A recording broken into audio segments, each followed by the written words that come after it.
еріп жүріп жақсы боларсың, беріп жүріп ұры боларсың дейді қазақ. Сол сияқты Құдайға шүкір, мынау бітірген оқымыздың арқасында, осындай жақсы достарымыздың арқасында сол жақсылардың соңында жүрміз. Мына Нәкеңменен 5 жыл бірге оқыдық, бір квартирада тұрдық, қойындасып бірге жаттық. Алғашқы жан досымның бірі. Осы жан досының өзі екеуі қатар тұрып қапты ғой, осы екеуі. Осында Тұрсын деген әулиеміз отыр. Ол енді халыққа белгілі, халыққа белгілі үлкен азамат.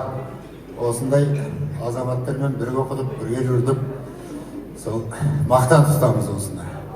Енді Нәке айналайын, мынау сенің мына тойың бүкіл қазақтың тойы болып жатыр. Біздің курсты тағы да аспанға шығарып жатырсың. Оған сен әбден лайықсың. Сенің жөнің бөлек. Баяғыда бүгін Фейсбукқа салдым, дара біткен дарақ деген осы жазбен ішінде де бұл дарақ енді, бөлекші. Оның ең кереметтігі қарапайымдылығы. Сол кішкентай болса айтыр кісі болып қалатындар бар ғой.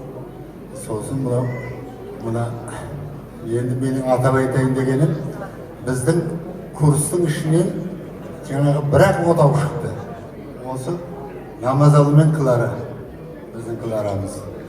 Тағы бір қызығы, Намазалының жерлес қарындасын мен жұбай қылдым да, мен жерлес қарындасым Нәкеңнің қозағы болды. Тағы бір қызығы Нәкеңнің бір керемет ақ көңілдігі, өзім қарындасын қолынан жетектеп біздің ауылға апарып, 70-ке толған әкемнің батасын алып кетеді. Ал енді Нәке, сенің жөнің бөлек, жазушы десең жазушы, журналист десең журналист, ғылымның биігіне шыққаның анау. Мұны өз жерде мысалы не бір сөз сөйлейтін, сөздің әбден көбігін алып, көбелігін ұшырған көсемдер отыр, не бір шешендер отыр.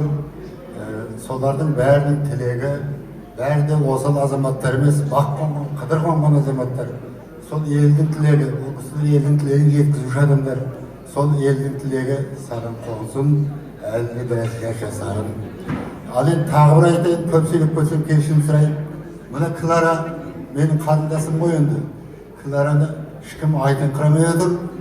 Клара осы біздің журфактан шыққан жақсы қаламы жүйрік журналисттен бұрын жазушы дерек. Оның жазған бір кітабын Арымғали Нұрғалиев деген керемет ағамыз болды. Оның талғамы өте зор адам еді. Сол Клараның бетінен сүйіп, айналайын кітабымды оқыдым, шашылып түскен күмістей екен деп баға берген. Ал енді Нәкеңнің тағы үлкен қасиетін айтайын. Мынау қазір қолға ене бағу деген, мынау орыстан қарап бардық қой біраз. Барып жағаға тіреліп барып Құдай айтып қайттық. Әлі де қайда қойған жоқпыз. Осы сол Клараның шешесін менің де апам қолын алып, бағып талай жыл. Осы атасына көрмеген, бодасында көрді деп, оңал Түркияға апарып, Түркияға апарып, кемеге мінгізіп, осы мәпелеп бағып, өзі қолдан қойды. Сол кім бата береді деп жүредім, тағдарым Ғали ағамыз айтты. Айналайын айылы ақырған арғынның кемпірін, бәлендей бағып, қанатыға ақтымай, тұрысқа шоқтымай, бақтың саған көп рахмет. Енді Намазалының жаңағы бағасын қалыпта беріп жатыр. Таңды таң ұрып айтуға болады. Ғалымдығы жөні бөлек. Ал Нәке тойын той қыласын. Өбірді шүбірді болып қылығын көреді.